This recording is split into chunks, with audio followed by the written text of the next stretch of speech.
Hi, my name is Barbara, and this is my channel, Coffee for a Dream.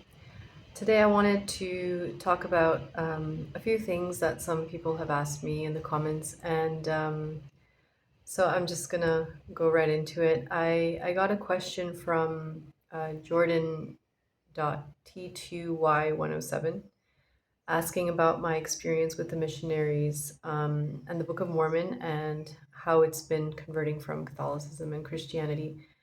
And I had a really positive experience with the missionaries. I mentioned it in the first video, so I'm not going to get too much into detail, but my first touch point throughout my like my recent conversion experience was at the visitor center where I just wanted to go, and I had been watching a lot of content around, a lot of different religions, and I ended up, starting to look at the LDS Church, and it seemed like there was a lot of like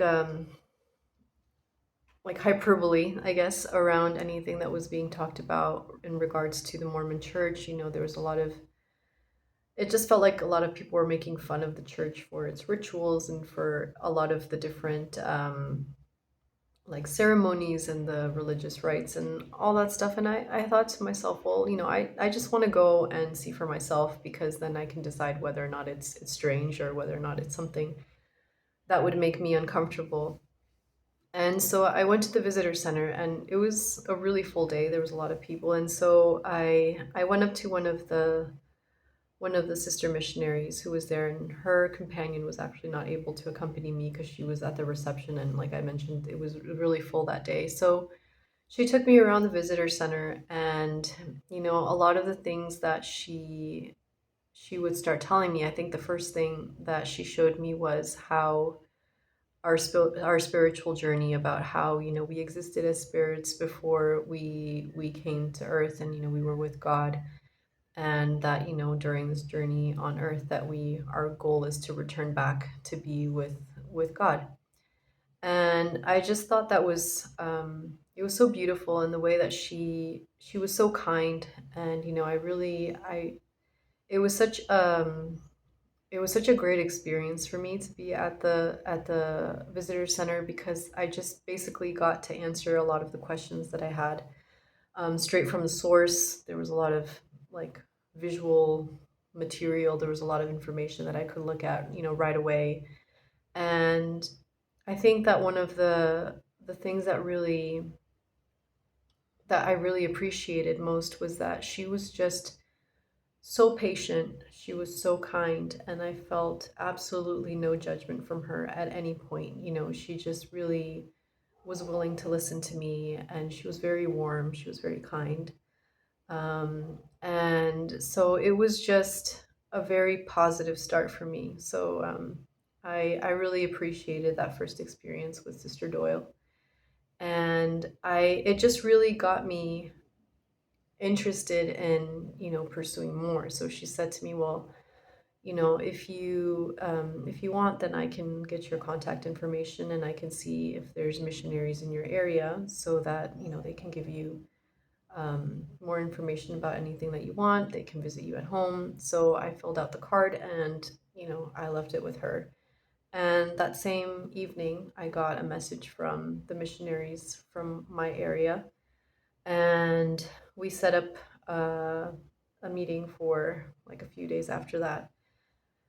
And my experience with the missionaries was and is still really positive.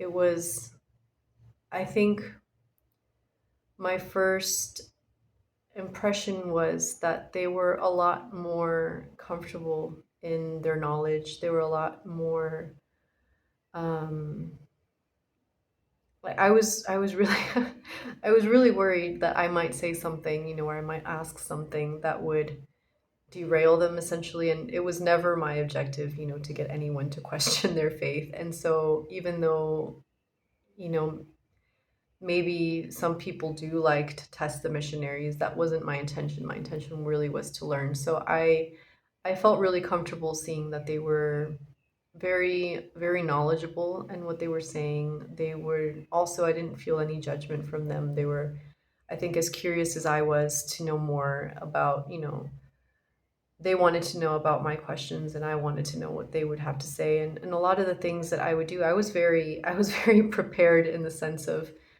I would do some research and I would write questions down. And a lot of the things that I would write down, I would think about them before, or I would even research them specifically because I wanted to see if what their responses would align with what I had been thinking, because I didn't want to just receive any answer. I was still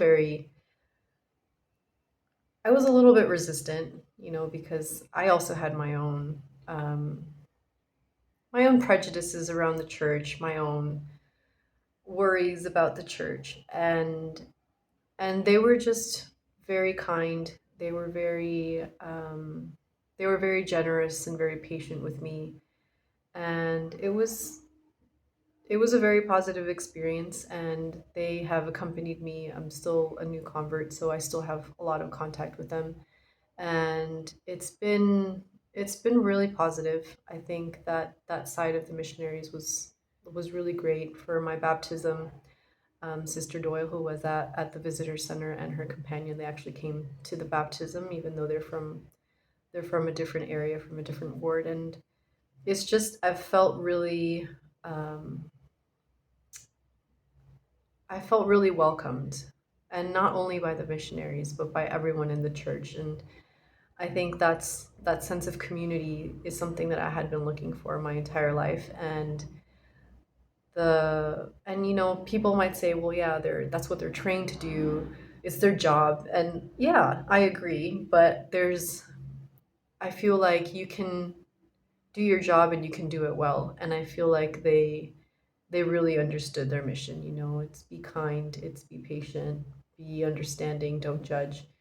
And whether or not they did at any point, if they judged me at any point, I don't know, but I never felt it coming through. So it was just always a very positive experience. And I think, just going on to the next question about how it was converting from Catholicism and Christianity, it feels, it kind of feels like a stepping stone. Like, Catholicism is so rich in its history. You can trace it all the way back to the Apostle Paul.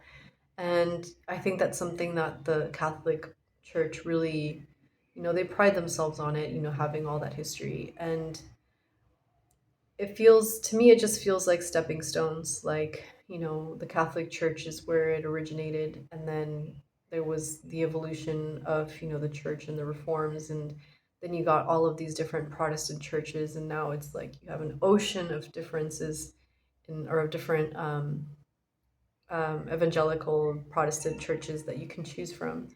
And it feels just kind of like you started at this single source, which is the Catholic Church, then it branched out, and then it's just kind of come back together in a single one, which is to me the LDS Church. It just feels like all of the doctrines, all of the ideas, everything that started in one place that branched out has finally kind of coalesced into a single thing. And that is part of the reason why I was so intrigued by the LDS Church, because it just felt like throughout my journey in studying all of these different things around these different religions and different churches, it felt like it all just fit into a nice little package that the LDS Church offered. And the fact that it holds you accountable is something that was really important for me, because with the other churches it just kind of felt like you have to hold yourself accountable.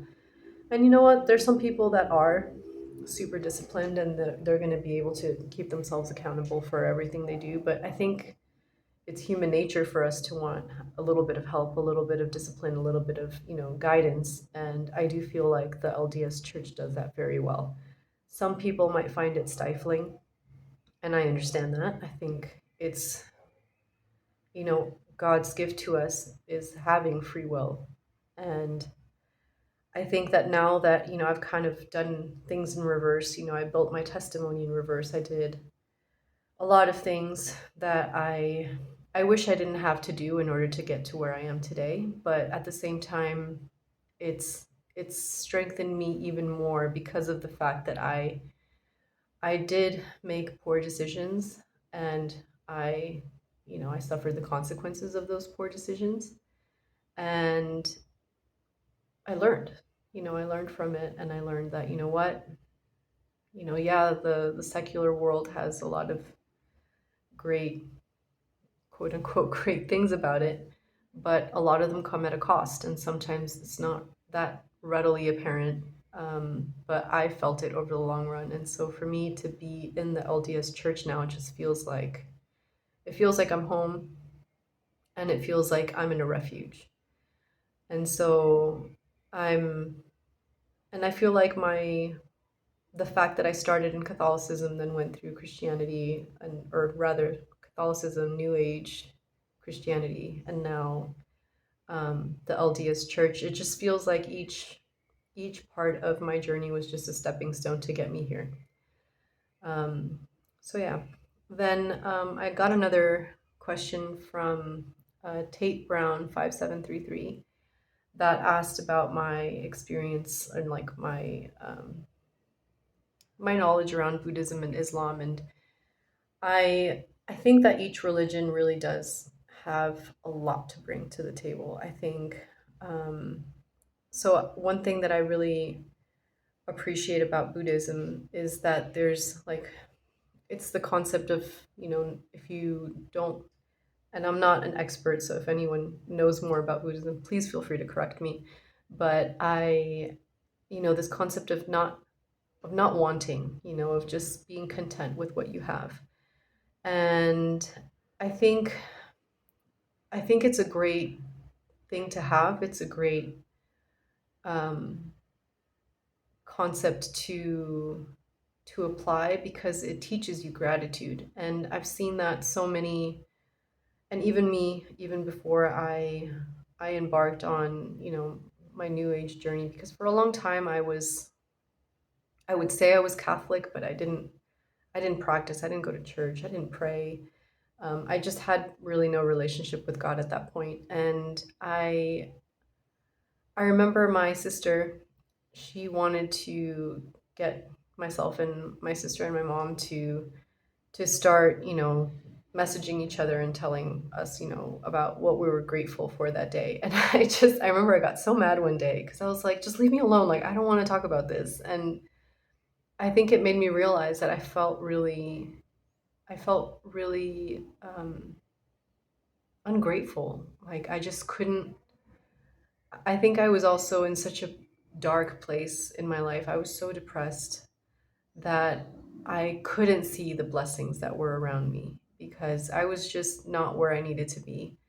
And so I think that Buddhism does teach you a lot of gratitude, and it teaches a lot of discipline as well, especially around, disciplining your mind, because I feel like we live in a world where we have to have our brain be our focus. We're always trying to sharpen our mind,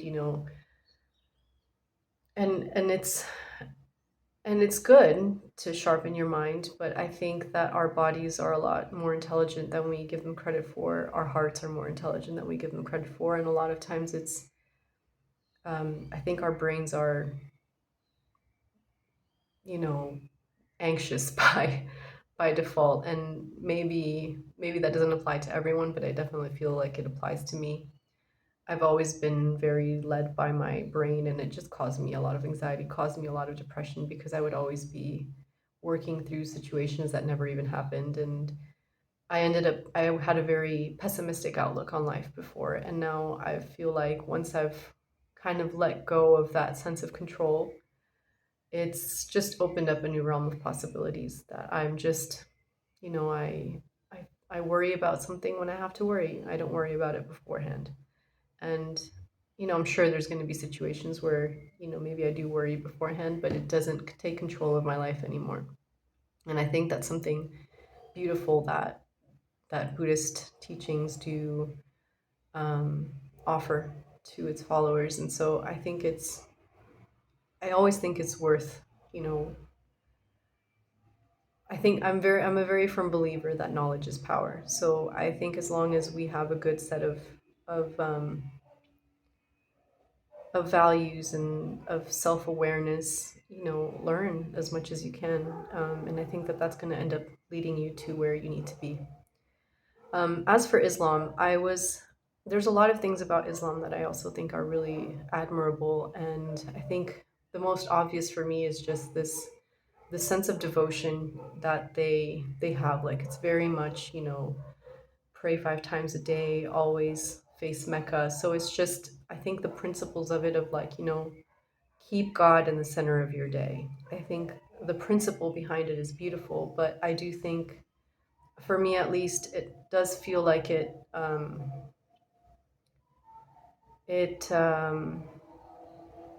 the idea of free will is, it makes it harder. At least for me, I couldn't reconcile how I can have free will, because there's a lot more structure to it. But I think that's one of the things that I thought was interesting about it.